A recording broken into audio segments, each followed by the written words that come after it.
sensuous cognition under guise of intellectual concepts, from which spurious axioms originate, can be reduced to three species, whose general formulae are the following. 1. The sensual condition under which alone the intuition of an object is possible, is the condition of its possibility. 2. The sensual condition under which alone data can be compared in order to form the intellectual concept of the object, is the condition of the very possibility of the object. 3. The sensual condition under which alone the subsumption of an object under a given intellectual concept is possible, is the condition of the possibility of the object. Paragraph 27. A spurious axiom of the first class is, whatever is somewhere and sometime. Opening square bracket. 9. Now by this spurious principle all beings, even though they be intellectually cognized, are restricted in existence by the conditions of space and time. Hence people discuss all sorts of inane questions, such as concerning the places of immaterial substances, of which, for that very reason, there is no sensuous intuition, nor, under that form, any representation in the corporeal universe, or the seat of the soul. And as they improperly mix sensual things with intellectual concepts, like square figures with round, it often happens that of the disputants one appears as milking a he-goat, and the other as holding the sieve under. The presence of immaterial substances in the corporeal world is virtual, not local, though thus improperly talked about. Space does not contain the conditions of possible mutual activities, except those of matter. What may constitute the external relations of forces in immaterial substances, as well among themselves as toward bodies, altogether escapes the human intellect, as was acutely noted, for instance, in a letter to a German prince by the clear-sighted Euler, otherwise a great investigator and judge of phenomena. But when people have arrived at the concept of a highest and extra-mundane being, they are fooled by these shadows flitting before the intellect to a degree beyond the force of language to express. The presence of God they figure to themselves as a local one, involving God in the world as if also comprised in infinite space, compensating him for this limitation by a locality, so to speak, eminently conceived, that is, infinite. But it is absolutely impossible to be at the same time in several places, since different places are mutually without each other, and hence what is in several places is outside of itself, which implies being present to itself externally. But as to time, having not only exempted it from the laws of sensual knowledge, but transferred it beyond the limits of the world to the extra-mundane being himself as a condition of his existence, they involve themselves in an inextricable labyrinth. Hence they cudgel their brains with absurd questions, such as, for instance, why God did not make the world many centuries earlier. They persuade themselves that it is easy to conceive, to be sure, how God may discern what is present, that is, what is actual in the time in which he is, but how he may foresee what is future, that is, what is actual in the time in which he is not yet, they deem an intellectual difficulty. As if the existence of the necessary being descended through all the moments of an imaginary time, and, having already exhausted a part of his duration, saw before him the eternity he was yet to live simultaneously with the present events of the world. All these difficulties upon proper insight into the notion of time vanish like smoke. Paragraph 28. The prejudices of the second species. Since they impose upon the intellect by the sensual conditions restricting the mind if it wishes in certain cases to attain to what is intellectual, lurk more deeply. One of them is that which affects knowledge of quantity, the other that affecting knowledge of qualities generally.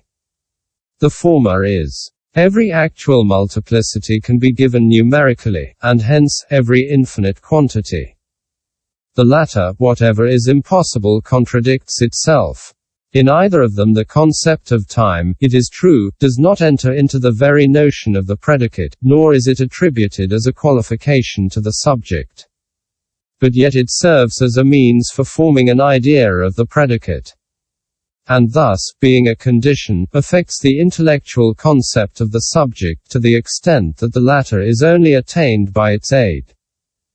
As to the first, as every quantity and any series whatever are distinctly known only by successive coordination, the intellectual concept of amount and multiplicity arises only by the aid of this concept of time, and never attains to completeness unless the synthesis can be gone through within finite time.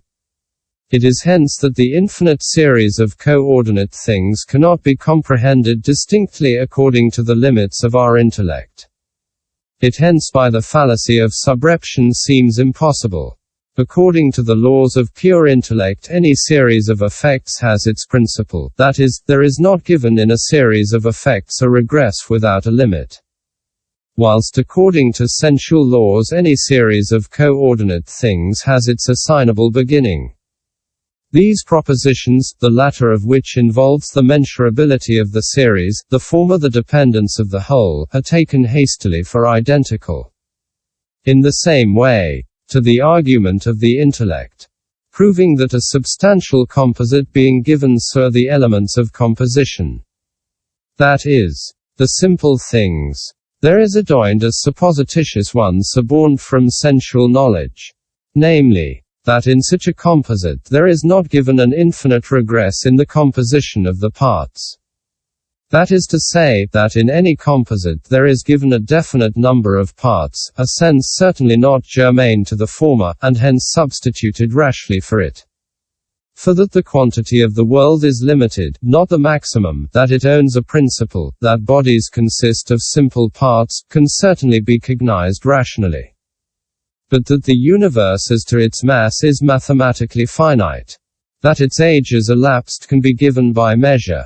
That the number of simple parts constituting any body whatever is a definite number, are propositions openly proclaiming their origin from the nature of sensual knowledge. However true they may be held to be, they bear the undoubted stigma of their origin. As for the latter spurious axiom, it originates from a rash conversion of the principle of contradiction. For to this primitive judgment the concept of time adheres to the extent that contradictorily opposed data being given at the same time in the same thing. The impossibility is plain, which is announced thus. Whatever simultaneously is and is not, is impossible. Here, as the intellect predicates something in a case given according to sensual laws, the judgment is perfectly true and obvious. On the contrary, converting this axiom, saying, whatever is impossible is and is not at the same time, or involves a contradiction, we predicate through sensual knowledge something concerning the object of reason generally.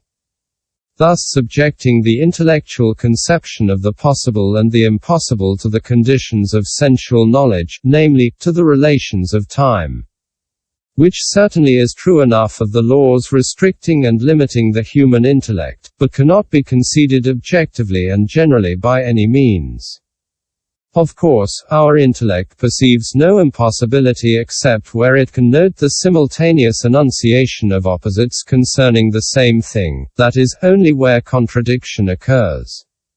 Wherever, therefore, this contradiction does not occur, there is no room for the judgment of impossibility by the human intellect. But that on this account it should be open to no intellect whatever. And hence that what does not involve contradiction is therefore possible, is concluded rashly by taking the subjective conditions of judgment for objective ones.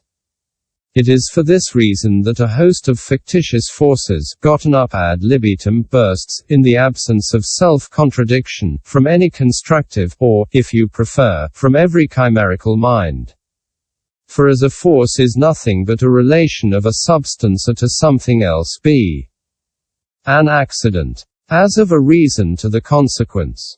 The possibility of any force does not rest in the identity of the cause and the effect, or the substance and the accident, and hence even the impossibility of forces made up falsely does not depend solely on contradiction. Therefore it is not permissible to assume as possible any original force unless the force be given by experience. Neither can the possibility be conceived a priori by any perspicacity of the intellect. Paragraph 29. The spurious axioms of the third kind from conditions proper to the subject whence they are transferred rashly to the object are plentiful.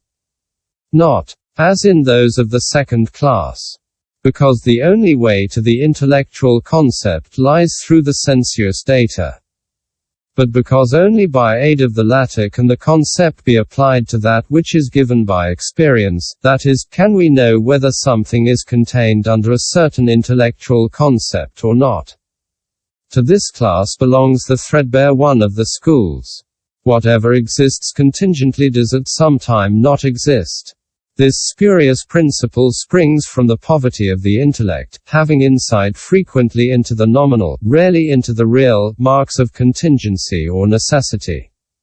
Hence, whether the opposite of any substance be possible, an insight hardly obtained from a priori marks, is not otherwise known than by its being evident that at some time that substance was not. And changes rather witness contingency than contingency mutability, so that were nothing fleeting and transitory to occur in the world, a notion of contingence would hardly be possible in us.